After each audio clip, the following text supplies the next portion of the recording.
The Pilgrim's Progress from this world to that which is to come, delivered under the similitude of a dream, wherein is discovered the manner of his setting out, his dangerous journey, and safe arrival at the desired country. By John Bunyan, narrated by David Clarke. Part 1. As I walked through the wilderness of this world, I lighted on a certain place where was a den, and laid me down in that place to sleep. And as I slept, I dreamed a dream. I dreamed, and behold, I saw a man clothed with rags, standing in a certain place, with his face from his own house, a book in his hand, and a great burden upon his back. I looked and saw him open the book and read therein. And as he read, he wept and trembled, and not being able longer to contain, he broke out with a lamentable cry, saying, "What shall I do?" In his plight, therefore, he went home and restrained himself as long as he could, that his wife and children should not perceive his distress.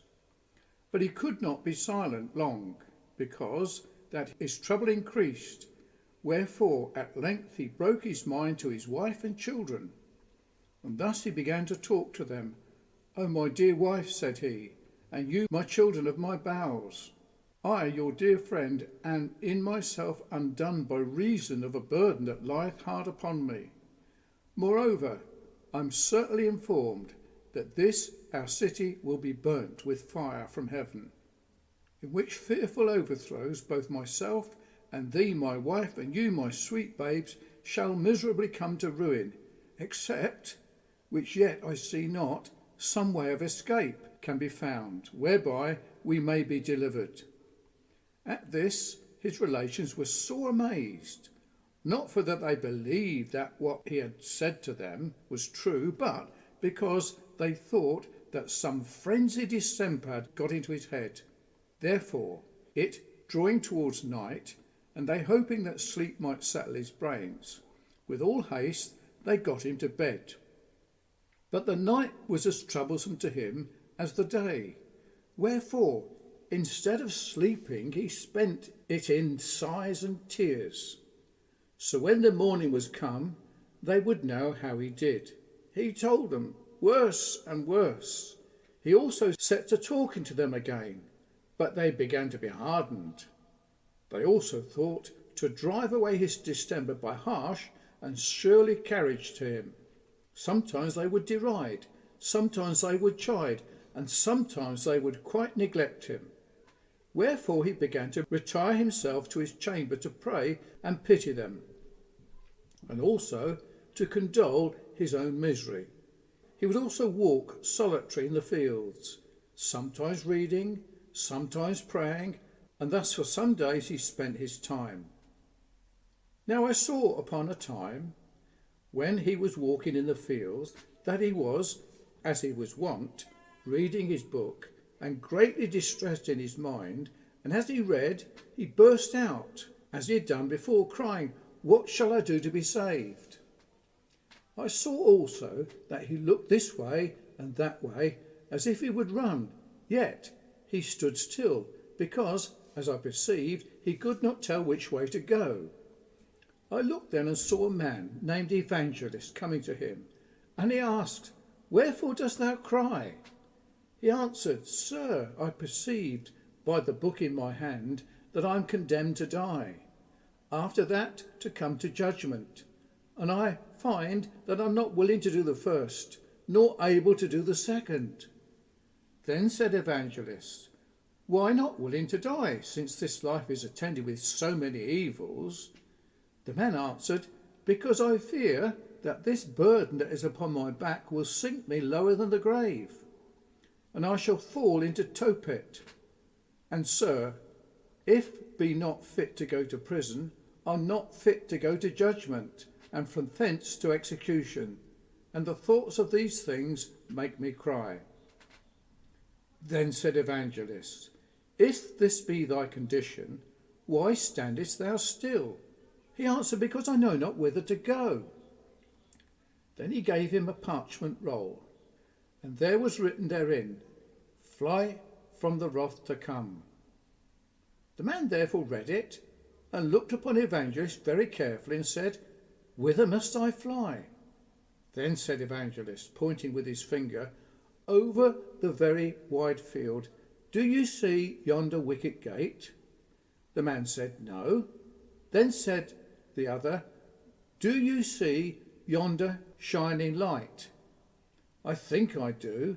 Then said evangelist, Keep that light in your eyes, and go up directly thereto. So shalt thou see the gate, at which, when thou knockest, it shall be told thee what thou must do. So I saw in my dream that the man began to run. Now he had not run far from his own door, when his wife and children, perceiving it, began to cry out after him to return. But the man put his fingers in his ears and ran on, crying, Life, life, eternal life. So he looked not behind him, but fled towards the middle of the plain. The neighbours also came out to see him run, and as he ran, some mocked, others threatened, and some cried after him to return. And among those that did, there were 2 that were resolved to fetch him back by force. The name of one was Obstinate, and the name of the other Pliable. Now by this time the man was got a good distance from them, but however they were resolved to pursue him, which they did, and in a little time they overtook him. Then said the man, Neighbours, wherefore are you come? They said, To persuade you to go back with us. But he said, That can by no means be. You dwell, said he, in the city of destruction, the place also where I was born. I see it to be so, and dying there sooner or later, you will sink lower than the grave, into the place that burns with fire and brimstone. Be content, good neighbours, and go along with me. What, said Obstinate, and leave our friends and our comforts behind us? Yes, said Christian, for that was his name, because that all which you forsake is not worthy to be compared with the little of that I am seeking to enjoy. And if you will go along with me and hold it, you shall fare as I myself, for there, where I go, is enough to spare. Come along and prove my words. What are the things you seek, since you leave all the world to find them? I seek an inheritance, incorruptible, undefiled, and that fadeth not away. And it is laid up in heaven, and safe there, to be bestowed at the time appointed on them that diligently seek it. Read it so here, if you will, in my book. Tush, said Obstinate, away with your book. Will you go back with us or no? No, not I, said the other, because I have laid my hand upon the plough. Come then, neighbour Pliable, let us turn again and go home without him. There is a company of these crazy-headed coxcombs that when they take a fancy by the end, they are wiser in their own eyes than 7 men that can render a reason. Then said Pliable, Don't revile. If what the good Christian says is true, the things he looks after are better than ours. Mine heart is inclined to go with my neighbour. What? More fools still? Be ruled by me and go back. Who knows whether such a brain-sick fellow will lead you? Go back, and be wise. Nay, but do thou come with thy neighbour Pliable. There are such things as to be had, which I spoke of, and many more glories besides. If you believe not me, read here in this book. And for the truth of what is expressed therein, behold, all is confirmed by the blood of him that made it. Well, neighbour Obstinate, said Pliable, I begin to come to a point. I intend to go along with this good man, to cast in my lot with him. But, my good companion, do you know the way of this desired place? I am directed by a man whose name is Evangelist to speed me to a little gate that is before us, where we shall receive instructions about the way. Come then, good neighbour, let us be going. Then they went both together. And I will go back to my place, said Obstinate. I will be no companion of such misled fanatical fellows. Now I saw in my dream that when Obstinate was gone back, Christian and Pliable went talking over the plain. Thus they began their discourse. Come, neighbour Pliable, how do you do? I'm glad you are persuaded to go along with me. Had even Obstinate himself but felt what I have felt of the powers and terrors of what is yet unseen, he would not thus lightly have given us the back. Come, neighbour Christian, since there are none but us two here, tell me now farther what the things are, and how to be enjoyed, whither we are going. I can better conceive of them with my mind than speak of them with my tongue, but yet, since you are desirous to know, I will read of them in my book. And do thou think that these words of your book are certainly true? Yes, truly, for it is made by him that cannot lie. Well said, what things are they? There is an endless kingdom to be inhabited, and everlasting life to be given us, that we may inhabit the kingdom forever. Well said, what else? There are crowns of glory to be given us, and garments that will make us shine like the sun in the firmament of heaven. That's very pleasant. And what else? There shall be no more crying, nor sorrow, for he that is the owner of the place will wipe all tears away from our eyes. And what company shall we have there? There shall be with seraphims and cherubims, and creatures that will dazzle our eyes to look on them. There also you shall meet with thousands and 10,000 that have gone before us to this place. None of them are hurtful, but loving and holy, every one walking in the light of God, standing in his presence with acceptance forever. In a word, there we shall see the elders with their golden crowns. There we shall see the holy virgins with the golden harps. There we shall see men that by the world were cut in pieces, burnt in flames, eaten by beasts, drowned in the sea, for the love that they bear to the Lord of the place, all well and clothed with immortality as with a garment. The hearing of this is enough to ravish one's heart. But are these things to be enjoyed? How shall we get to be sharers thereof? The Lord, the governor of the country, hath recorded that in this book, the substance of which is, if we truly willing to have it, he will bestow it upon us freely. Well, my good companion, glad I am to hear these things. Come on, let us mend our pace. I cannot go as fast as I would by reason of this burden that's on my back. Now, I saw in my dream that just as they had ended their talk, they drew nigh to a very miry slough that was in the midst of the plain, and they being heedless did both fall suddenly into the bog. The name of the slough was Despond. Here therefore they wallowed for a while, being grievously bedaubed with the dirt, and Christian, because of the burden that was on his back, began to sink in the mire. Then said Pliable, Ah, neighbour Christian, where are you now, Christian? Truly, said Christian, I don't know. At this, Pliable began to be offended, and angrily said to his fellow, Is this the happiness that you told me of all this while? If we have such ill speed at our first setting out, what shall we expect between this and our journey's end? May I get out again with my life. You shall possess the brave country alone for me. And with that he gave a desperate struggle or two and got out of the mire on the side of the slough, which was near to his own house. So went he away, and Christian saw him no more. Wherefore Christian was left to tumble in the slough of despond alone. But still he endeavoured to struggle to the side of the slough that was farthest from his house, and next to the wicket gate, the which he did, but could not get out because of the burden that was upon his back.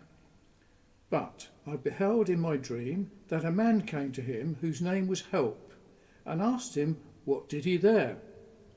Sir, said Christian, I was bid to go this way by the man called Evangelist, who directed me also to yonder gate, that I might escape the wrath to come. and as I was going hither, I fell in here. But why did you not look for the steps? Fear followed me so hard that I fled the next way and fell in. Then, said he, give me thine hand. So he gave me his hand, and he drew him out, and set him upon the sound ground, and bid him to go on his way. Then stepped to him that plucked him out, and said, Sir, wherefore, since over this place is the way from the city of destruction to yonder gate, is it that this plat is not mended, that poor travellers might go thither with more security? And he said to me, this miry slough is such a place as cannot be mended. It is the descent hither of the scum and the filth that attends conviction of sin doth continually run, and therefore it is called a slough of despond. For still, as the sinner is awakened about his lost condition, there arises in his soul many fears and doubts and discouraging apprehensions, which all of them get together and settle in this place, and this is the reason for the badness of this ground. It's not the pleasure of the king that this place should remain so bad. His labourers also have, by the direction of his majesty's surveyors, been for above this 1600 years employed about this patch of ground, if perhaps it might have been mended. Yea, and to my knowledge, said he, there have been swallowed up at least 20,000 cartloads, yea, millions of wholesome instructions, that have all the season been brought from all places of the king's dominions, and they that can tell say they are best materials to make good of the place. If so be it might have been mended, but it is the slough of despond still, and so will be when they have done what they can. True, there are, by the direction of the lawgiver, certain good and substantial steps placed even through the very midst of this slough, but at such time as this place doth much spew out its filth, as it doth against change of weather, these steps are hardly seen, or if they be, men through the dizziness of their heads step besides, and then they are bemired to purpose, notwithstanding the steps be there, but the ground is good when they are once got in at the gate.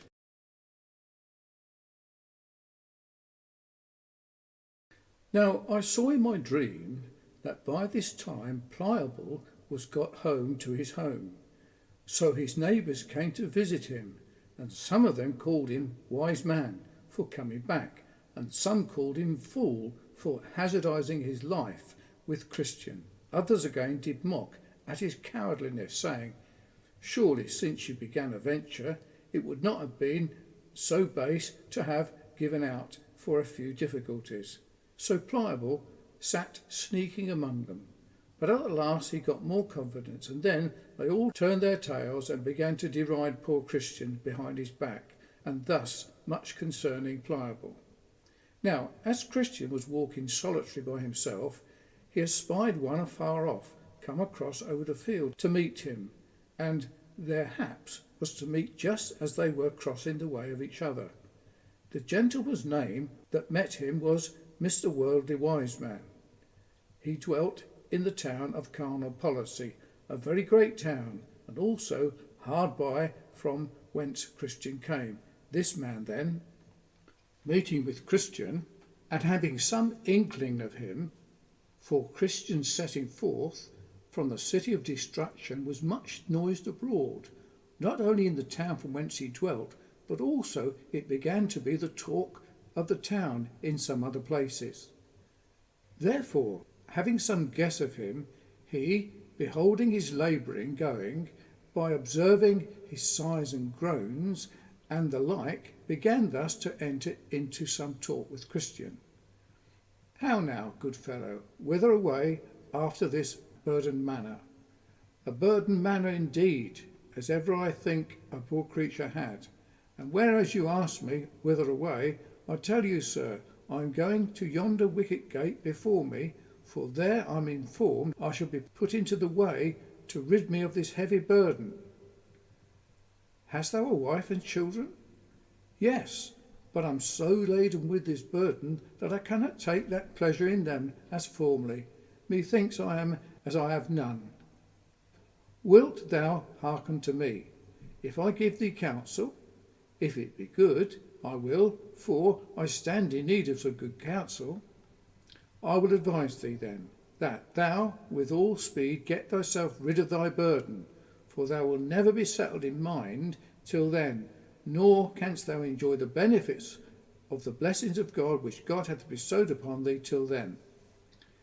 That is the which I seek for, even to be rid of this heavy burden, but get it off myself I cannot, nor is there any man in the country that can take it off my shoulders. Therefore I'm going this way, as I told you, that I may be rid of this burden. Who bid thee go this way and be rid of thy burden? A man that appeared to me to be a very great and honourable person. His name was, as I remember, Evangelist.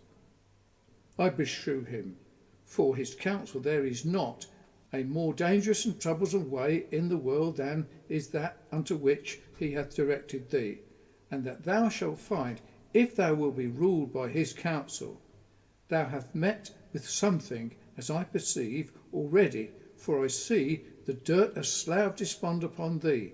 But that slough is the beginning of the sorrows that do attend those that go on that way. Hear me, I am older than thou art like to meet with thee in the way which thou goest, wearisomeness, painfulness, hunger, perils, nakedness, sword, lions, dragged ones, darkness, and in a word, death, and what not. These things are certainly true, having been confirmed by many testimonies. And should a man so carelessly cast away himself, giving heed to a stranger? Why, sir, this burden on my back is more terrible to me than all these things which thou hast mentioned.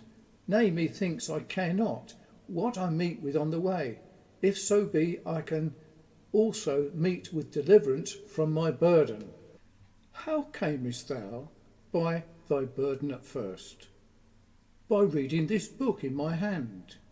I thought so, and it has happened unto thee as to other weak men, who, meddling with things too high for them, do suddenly fall into thy distractions. Such distractions do not only unmen men, as thine, I perceive, have done to thee, but they run them upon desperate ventures to obtain they know not what.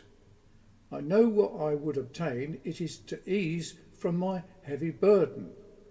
But why wilt thou seek for ease this way, seeing so many dangers attend it? Especially since, hadst thou been patient to hear me, I could direct thee to the obtaining of what thou desirest, without the danger that thou in this way wilt run thyself into. Yea, and the remedy is at hand. Besides, I will add, that instead of these dangers thou shalt meet with much safer friendship and content. Sir, I pray thee, open this secret to me. Why, in yonder village, the village is named Morality, there dwells a gentleman whose name is Legality, a very judicious man, and a man of a very good name, and has skills to help men off with such burdens as thine is from their shoulders. Yea, to my knowledge, he hath done a great deal of good this way. Ay, and besides, he hath skills to cure those that are somewhat crazed in their wits with their burdens. To him, as I said, thou mayest go and be helped presently. His house is not quite a mile from this place, and if he should not be at home himself, he hath a pretty young man to his son, whose name is Civility, that can do it to speak on, as well as the old gentleman himself. There I say, thou mayest be eased of thy burden. If thou art not minded to go back to the former habitation, as indeed I would not wish thee, thou wouldst send forth for thy wife and children to this village, there where there are houses now standing empty, one of which thou mayest have, at a reasonable rate. Provision is there also cheap. There is also cheap and good, and that which will make thy life the more happy is to be sure thou shalt live by honest neighbours in credit and good fashion. Now was Christian somewhat at a stand, but presently he concluded, if this be true, which this gentleman hath said, my wisest course is to take his advice. And with that he thus farther spoke. Sir, which is my way to this honest man's house? Do you see yonder high hill? Yes, very well. By that hill you must go, and the first house you come at is his. So Christian turned out of his way to go to Mr. Legality's house for help. But behold, when he got now hard by the hill, it seemed so high, and also that side of it that was next to the wayside did hang so much over that Christian was afraid to venture further, lest the hill should fall on his head. Wherefore there he stood still, and not what to do. Also his burden now seemed heavier to him than whilst he was in his way. There came also flashes of fire out of the hill, that made Christian afraid that he should be burnt. Here therefore he did sweat and quake with fear. And now he began to be sorry that he had taken Mr. Worldly Wiseman's counsel, and with that he saw Evangelist coming to meet him, at the sight also of whom he began to blush with shame. So Evangelist drew nearer and nearer, and came up to him. He looked upon him with a severe and dreadful countenance, and thus began to reason with Christian. What dost thou here, Christian? Said he, at which words Christian knew not what to answer. Wherefore at present he stood speechless before him. Then said Evangelist further, Art not thou the man that I found crying without the walls of the city of destruction? Yes, dear sir, I am the man. Did not I direct thee the way to the little wicker gate? Yes, dear sir, said Christian. How is it then that thou art so quickly turned aside? For thou art now out of the way. I met with a gentleman as soon as I had got out of the Slough of Despond, who presumed me that I might be in the village before me find a man that could take off my burden. What was he? He looked like a gentleman, and talked much to me, and got me at last to yield. So I came hither, but when I beheld this hill, and how it hung over the way, I suddenly made a stand, lest I should fall on my head. What said the gentleman to you? Why, he asked me whither I was going, and I told him. And what said he then? He asked me if I had a family, and I told him. But said I am so laden with the burdens that are upon my back that I cannot take pleasure in them as formerly. And what said he then? He bade me with speed get rid of my burden, and I told him it was ease I sought, and said I am therefore going to yonder gate to receive further directions, how I might go to the place of deliverance. So he said that he would show me a better way, and short, not so attended with difficulties as the way, sir, that you set me in. Which way, said he, will direct you to the gentleman's house that hath skill to take off these burdens. So I believed him, and turned out of the way unto this, if haply I might soon be eased of my burden. But when I came to this place, and behold things as they are, I stooped for fear, as I said, of danger, but I now know not what to do. Then said Evangelist, Stand still a little, that I show thee the words of God. So he stood trembling. Then said Evangelist, See that ye refuse him not that speaketh. For if they escape not, who refused him that spake on earth, much more shall we not escape if we turn away from him that speaketh from heaven. He said moreover, Now the just shall live by faith, but if any man draw back, my soul shall have no pleasure in him. He also did thus apply them. Art thou the man? Art thou running into this misery? Thou hast begun to reject the counsel of the Most High, and to draw back thy foot from the way of peace, even almost at the hazarding of thy perdition. Then Christian fell down on his feet as dead, crying, Woe is me, for I am undone, at the sight of which Evangelist caught him by the right hand, saying, All manner of sin and blasphemies shall be forgiven unto men, but not faithless, but believing.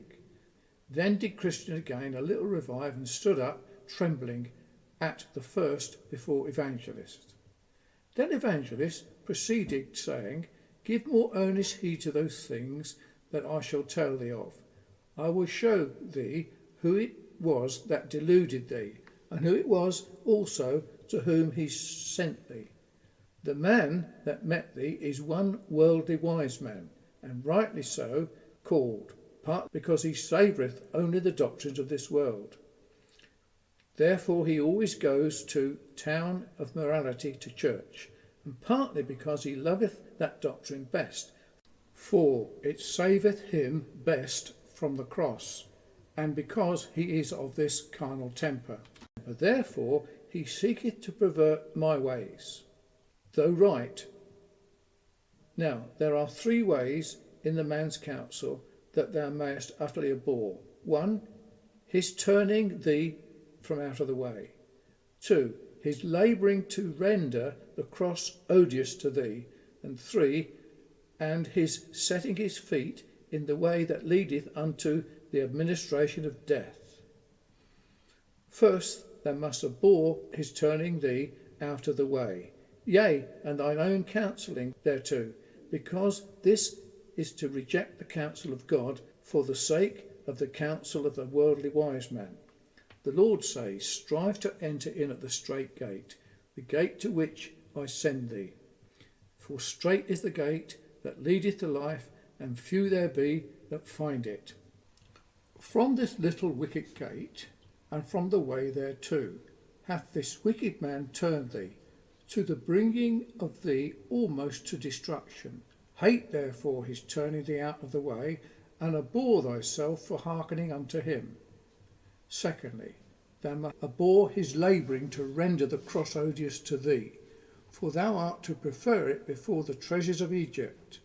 Besides, the King of glory hath told thee that he that shall save his life shall lose it, and he that comes after me and hates not his father and mother and wife and children and brethren and sisters, yea, his own life also, he cannot be my disciple.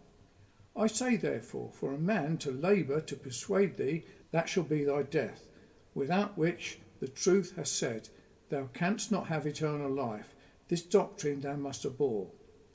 Thirdly, thou must hate his setting thy feet in the way that leadeth to the administration of death, and for this thou must consider to whom he sent thee, and also how unable that person was to deliver thee from thy burden. He to whom thou wast sent for ease, being by name Legality, is the son of the bondwoman, which now is and is in bondage with her children, and is in a mystery this Mount Sinai, which thou hast feared will fall upon thy head. Now if she with her children are in bondage, how canst thou expect by them to be made free? This legality therefore is not able to set thee free from thy burden. No man was as yet ever rid of his burden by him. No, nor ever is likely to be. Yea, he cannot be justified by the works of the law, for by the deeds of the law no man living can be rid of his burden. Therefore Mr. Worldly Wise Man is an alien, and Mr. Legality is a cheat, and for his son's civility, notwithstanding his simpering looks, he is but a hypocrite, and cannot help thee. Believe me, there is nothing in all this noise that thou hast heard of these Scottish men, but a design to beguile thee of thy salvation by turning thee from the way to which I sent thee. After this, Evangelist called aloud to the heavens by confirmation of what he had said, and with that there came words and fire out of the mountain under which the poor Christian stood, which made the hair of his flesh stand up. The words were pronounced, As many as are of the works of the law are under the curse. For it is written, Cursed is every one that continueth not in all things in the book of the law to do them. Now Christian, looking for nothing but death, and began to cry out lamentably, even cursing the time in which he met with Mr. Worldly Wise Man. Still calling himself 1,000 fools for hearkening to his counsel, he also was greatly ashamed to think that this gentleman's arguments, flowing only from the flesh, should have the privity with him so far as to cause him to forsake the right way. This done, he applied himself again to Evangelist in words and sense as follows. Sir, what think you? Is there any hope? May I now get back and go up to the wicket gate? Shall I not be abandoned for this, and sent back from thence ashamed? I'm sorry I have hearkened to this man's counsel, but may my sin be forgiven. Then said Evangelist to him, Thy sin is very great, for by it thou hast committed two evils. Thou hast forsaken the way that is good, to tread the forbidden paths. Yet will the man at the gate receive thee, for he has good will for men only. Said he, Take heed that thou turn not aside again, lest thou perish from the way, when his wrath is kindled but a little. End of part 1.